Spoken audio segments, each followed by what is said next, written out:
नमस्कार साथियों, राज कोचिंग में आप सबका स्वागत है। आपको हम संविधान में भाग जो है 18 तक पढ़ा चुके थे। कल जो है 18 भाग तक पढ़ाए थे। उसके बाद आज आपको भाग 19 पढ़ाएंगे। 18 भाग में हम आपको आपातकाल के विषय में बताए थे। आपातकाल को आपको बताए थे कि आपातकाल कहाँ से लिया गया है। जर्मनी के वीमर संविधान से लिया गया है। इसके बाद 3 प्रकार की आपातकाल थी, 352, 356, 360 हम आपको बताए थे। 352, 356 उससे 352 को राष्ट्रीय आपात कहते हैं। युद्ध तथा बाह्य आक्रमण या सशस्त्र विद्रोह पे आंतरिक अशांति हट गया है, तो इसके हिसाब से लगता है। और 356 जो है, अगर गवर्नर जो है राज्यपाल लिख के दे दे कि संवैधानिक तंत्र विफल हो गया है, कहने का मतलब मौखिक लिख के ना दे, मौखिक रूप से अगर कह देते हो जो सिफारिश करता है राष्ट्रपति, तो राष्ट्रपति शासन लग जाता है। उसमें विधानसभा जो है निलंबित कर सकते हैं, या जैसे हो जिस प्रकार से आपात हो निलंबित भी कर सकते हैं, लेकिन पूरी पावर किसके हाथ में चली जाती है? संसद के हाथों में चली जाती है, राज्यपाल समाप्त हो जाती है।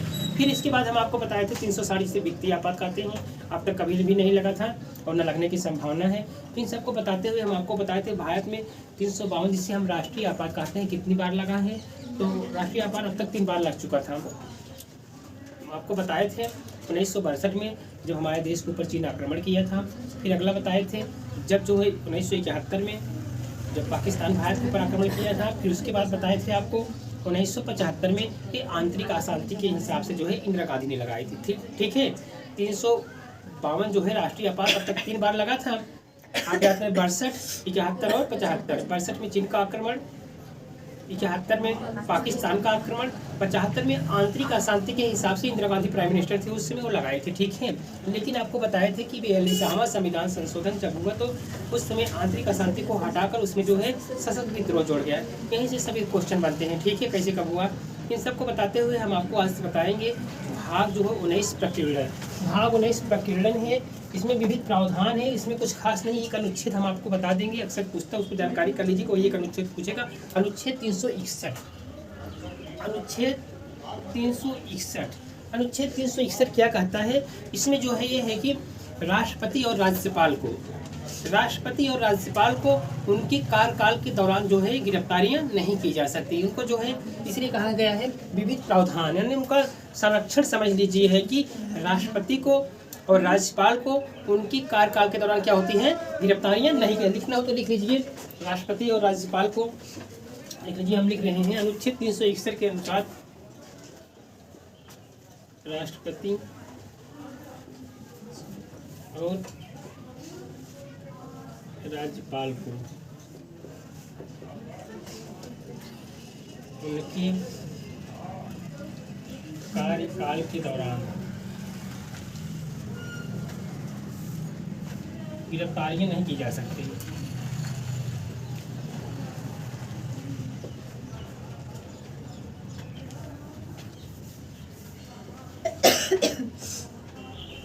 राष्ट्रपति और राज्यपाल को अनुच्छेद 361 के तहत जो है गिरफ्तार नहीं किया जा सकता।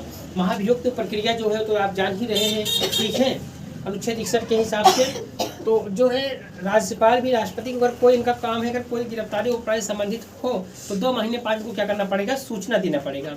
2 महीना बाद पहले इनको सूचित करना पड़ेगा, तब जो है इनको जो है कुछ इनके ऊपर किया जा सकता है। कार्यकाल के दौरान गिरफ्तारी नहीं की जा सकती अनुच्छेद 361 के तहत। इसमें इतना ही जानिए बस। ठीक है, आइए हम आपको बताते हैं। इसके बाद जो है भाग 19 में एक ही समझिए। अब आपको भाग 20 बताएंगे। ठीक है, भाग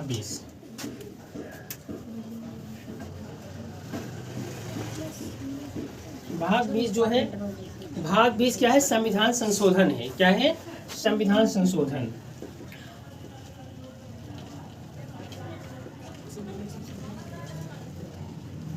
इम्पोर्टेंट है। धीरे धीरे हम आपको बताते हुए भाग 20 तक पहुंचे हैं। एक भाग से शुरू किए हैं, 20 भाग। तो वैसे आपको भाग के साथ साथ अनुच्छेद के साथ साथ भाग तो एकदम याद हो गया। भाग तो याद करने की जरूरत नहीं पड़ी है, क्योंकि भाग के अंदर जो है उसको भी आप जान गए।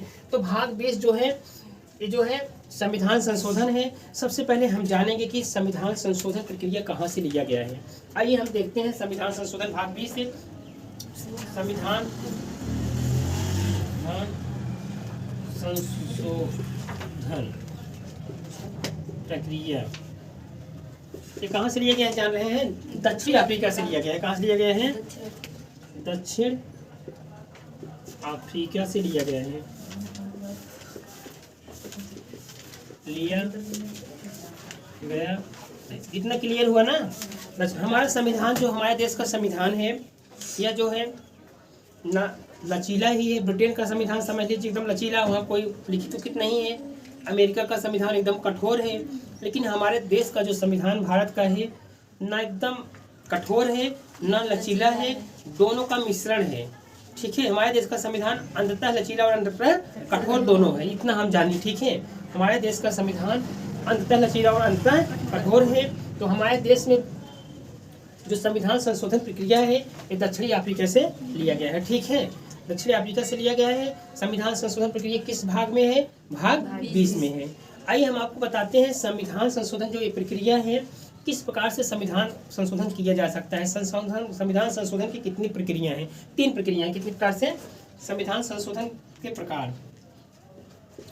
संविधान संशोधन के प्रकार। संविधान संशोधन देखिए 3 प्रकार से संविधान संशोधन है। अब तीनों हम आपको बताते हैं कैसे कैसे संविधान में संशोधन किया जा सकता है। पहला है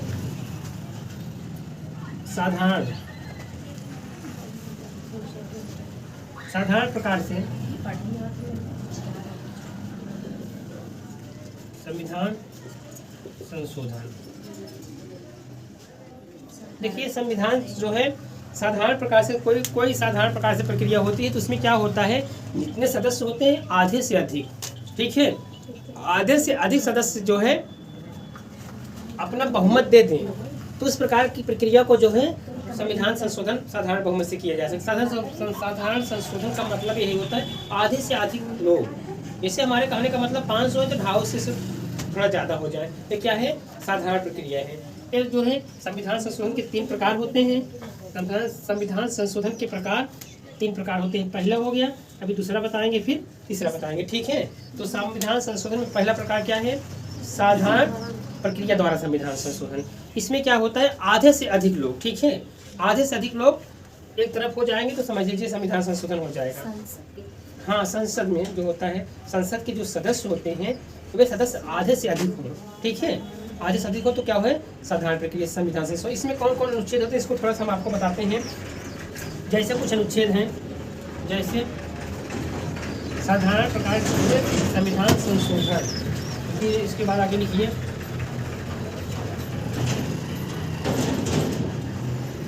जब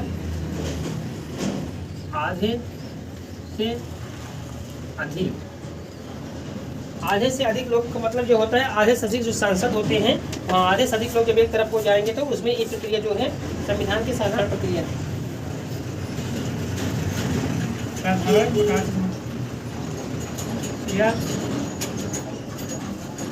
सीधे लिखिए साधारण बहुमत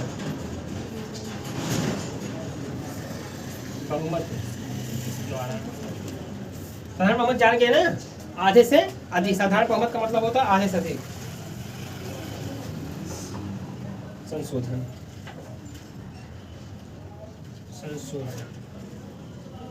ठीक, आधे से अधिक लोग, साधारण बहुमत का मतलब यही होता है। साधारण बहुमत मतलब आधे से अधिक लोग। दूसरा क्या है? दूसरा है साधारण बहुमत और उपस्थित तथा मत देने वाले का 2/3 बहुमत हो। साधारण बहुमत तथा उपस्थित और मत देने वाले का 2/3 बहुमत हो, लिख लीजिएगा।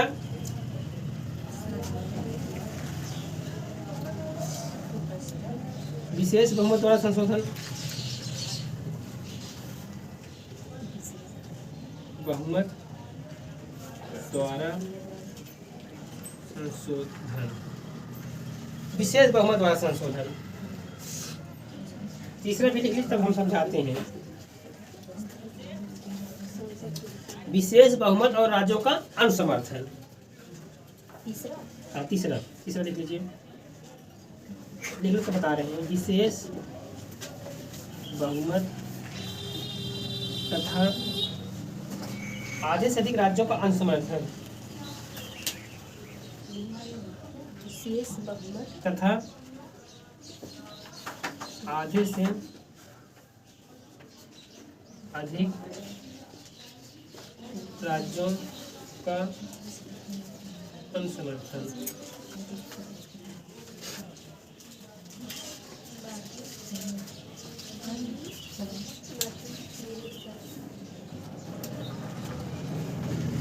द्वारा संशोधन।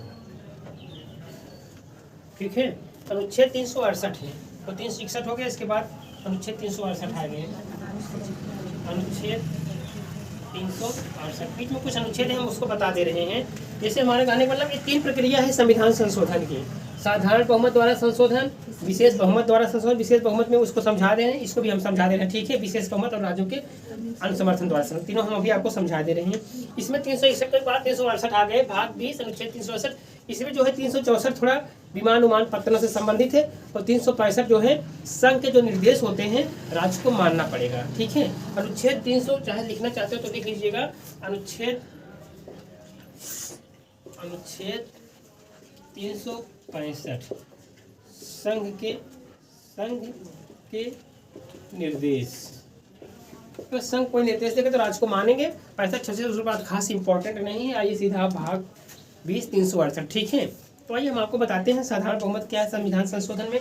साधारण बहुमत का मतलब ये होता है आधे से अधिक लोग बहुमत दे देंगे तो संविधान संशोधन हो जाएगा। उसमें कौन कौन से होते हैं, जैसे अनुच्छेद देखिए, जैसे कुछ अनुच्छेद हैं। ठीक है, जैसे अनुच्छेद 2, 3, 11, उसके बाद जो है 169, उसके बाद जो है अनुसूची 2 और 6, 8 ऐसे करके हैं। ठीक है, अनुसूची में हम आपको बता दे रहे हैं। देखिए, इसमें ऐसा साधारण बहुमत से जो संविधान संशोधन होता है, इसमें जो है अनुच्छेद 2 क्या कहता है, बाहर से कोई राज्य हमारे देश में मिलना चाहता है।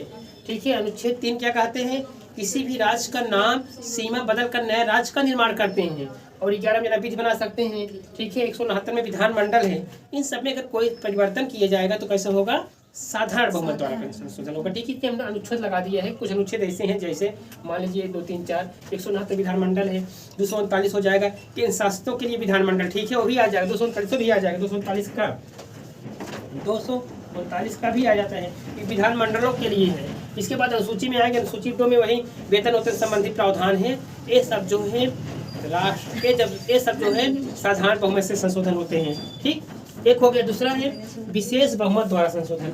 विशेष बहुमत द्वारा संशोधन का मतलब ये होता है जितने सदस्य उपस्थित होते हैं उसमें उपस्थित और मतदान करने वाले सदस्यों का 2/3 बहुमत। ठीक है, लिखिएगा विशेष बहुमत द्वारा संशोधन, उपस्थित और मतदान करने वाले सदस्यों का 2/3 बहुमत। सदस्यों का 2/3 बहुमत, इतना लिख लीजिए, इतना जरूरी है। अब जितने सदस्य वहाँ पर हैं, जितने उपस्थित हैं, उनका सबका 2/3 बहुमत होगा। तो इस प्रक्रिया कौन सी होती है, विशेष बहुमत द्वारा संविधान संशोधन। ठीक है, अब तीसरा होता है विशेष बहुमत तथा आधे से अधिक राज्यों के अनुसमर्थन द्वारा। ये सबसे थोड़ा जटिल प्रक्रिया है। इसमें जैसे अनुच्छेद 53, 54 आते हैं, राष्ट्रपति से संबंधित कुछ हैं, ये सब कठिन अनुच्छेद जो हैं ये विशेष बहुमत द्वारा होते हैं। तीनों प्रक्रिया समझ में आ गया। ठीक है, अनुच्छेद जो है तीन प्रकार के होते हैं, इसको देख लीजिए, फिर आगे बता रहे हैं।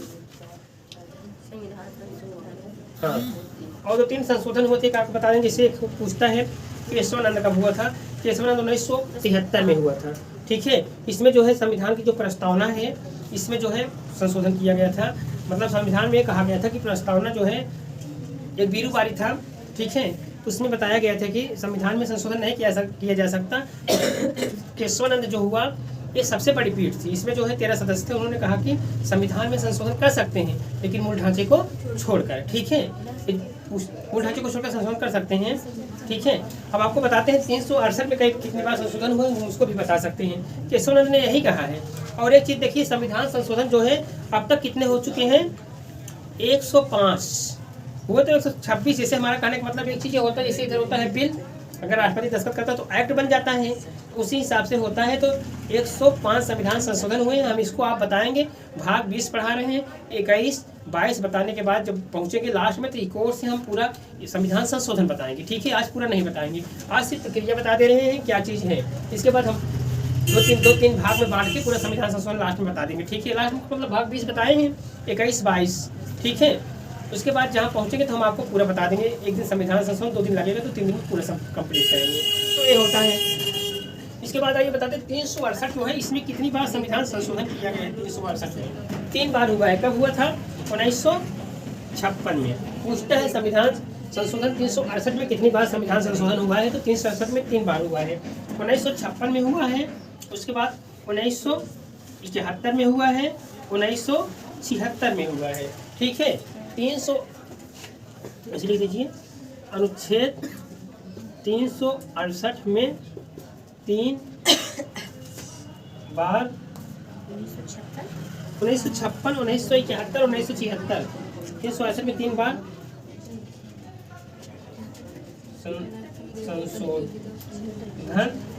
संविधान संशोधन हुआ है।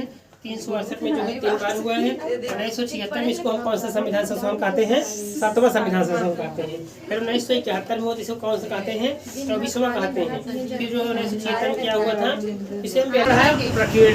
ठीक है, 19 में हम आपको बताया था 361 में राष्ट्रपति और राज्यपाल को जो है इनको विशेष जो है प्रावधान किया गया है कि कार्यकाल के दौरान इनको गिरफ्तारियां नहीं की जा सकती। ठीक है, अगर कोई कार्यकाल के दौरान गिरफ्तारी नहीं होगी, अगर कुछ करना होगा तो 2 महीने पहले क्या करना पड़ेगा? सूचना देना पड़ेगा। बस 361 यानी इधर छोड़िए 64 यानी विमान पत्तन से संबंधित है। उसके बाद 65 में संघ का जो आदेश होता है राज्य को मानना पड़ेगा। बस इसके बाद हम आते हैं भाग 20। भाग 20 क्या कहता है? संविधान संशोधन प्रक्रिया है। लिया कहाँ से गया है? दक्षिण अफ्रीका से लिया गया है। उसके बाद जो है कितने प्रकार से संशोधन होते हैं हमने आपको बताया 3 प्रकार से, साधारण बहुमत द्वारा, विशेष बहुमत द्वारा, विशेष बहुमत तथा आधे से अधिक राज्यों का अनुसमर्थन द्वारा। ये बताए थे आधे से अधिक राज्यों तथा अनुसमर्थन द्वारा एक बताए हैं। लेकिन बाद आपको हम फिर बताए थे इसके बाद कि 362 में कितनी बार संविधान संशोधन हुआ है, तो 3 बार हुआ है। 1956 में इसे हम 7वां संविधान संशोधन कहते हैं। 1971 में 24वां इसे कहते हैं। 1976 में 42वां संविधान संशोधन कहते हैं। आपको बताया कि केशवानंद वाद आपको बताया 1973 में था। इसमें कहा गया कि जब बेरूबारी था 62 में, तो इसमें कहा गया तो प्रस्तावना में जो है संविधान मतलब संशोधन नहीं किया जा सकता। लेकिन केशवानंद वाले जो सबसे बड़ी पीठ थी 13 सदस्यों की थी, 13 जजों की, उसमें कहा गया कि संविधान के जो मूल प्रस्तावना है उसमें संशोधन किया जा सकता है, लेकिन मूल जो है मूल जो उसका ढांचा है उसको छोड़कर। इन सबको बताते हुए हम आपको आ गए यहाँ तक, तो आप जान रहे हैं। अब हम आपको बताएंगे भाग, अभी हम आपको बताएंगे 21 और 22। तब आपको हम अनुच्छेद जो संविधान में संशोधन हुआ है बताएंगे कैसे कैसे हुआ था, कौन इंपॉर्टेंट है, पूरे लेके 105 तक बताएंगे। ठीक है, आज हम उसको आप नहीं बताएंगे, उसको अगले वीडियो में बताएंगे। कि ध्यान रखें 42वां संविधान संशोधन, इसको हम क्या कहते हैं? इसे मिनी संविधान कहते हैं। संशोधन क्या कहते हैं? मिनी संविधान संशोधन। हाँ, लिख दो तो लिख लीजिए मिनी संविधान संशोधन।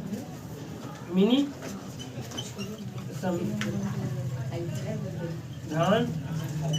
संशोधन। इसमें क्या हुआ था जानते हैं? इसी में क्या जोड़ा गया था? मौलिक कर्तव्य जोड़ा गया था। किस संविधान संशोधन में? 42वां में स्वर्ण सिंह समिति जो थी इसी में जोड़ा गया था। इसके बाद और एक चीज हुआ था कि इसमें जो है जिससे हमारे संविधान में क्या है, अब जो 3 चीज नए थे इसी में जोड़ा गया था। क्या 3 चीज नए थे इसमें बताओ प्रस्तावना में? हाँ, 3 चीज जोड़ा गया था। क्या क्या आप लोग बताओ? हाँ, पंथ निरपेक्ष या धर्म निरपेक्ष बताओ।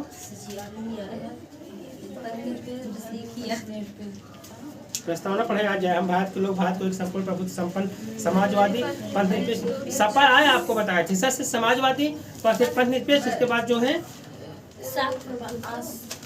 हाँ अखंडता, समाजवादी पंथ निरपेक्ष और अखंडता शब्द कब जोड़ा गया था? 42वां संविधान संशोधन 1973 में जोड़ा गया था। ठीक है, अभी आपको संविधान संशोधन बताएंगे। 42 में बहुत कुछ हुआ था। ठीक है, हाँ, उसके बाद जो है तब आपको बताएंगे कि पूरा कैसे हुआ था। आज इसको यहीं तक बताते हैं, इसके बाद आज नहीं बताएंगे। ठीक है, अब 21 कल बताएंगे, थोड़ा भाग 21 लंबा है।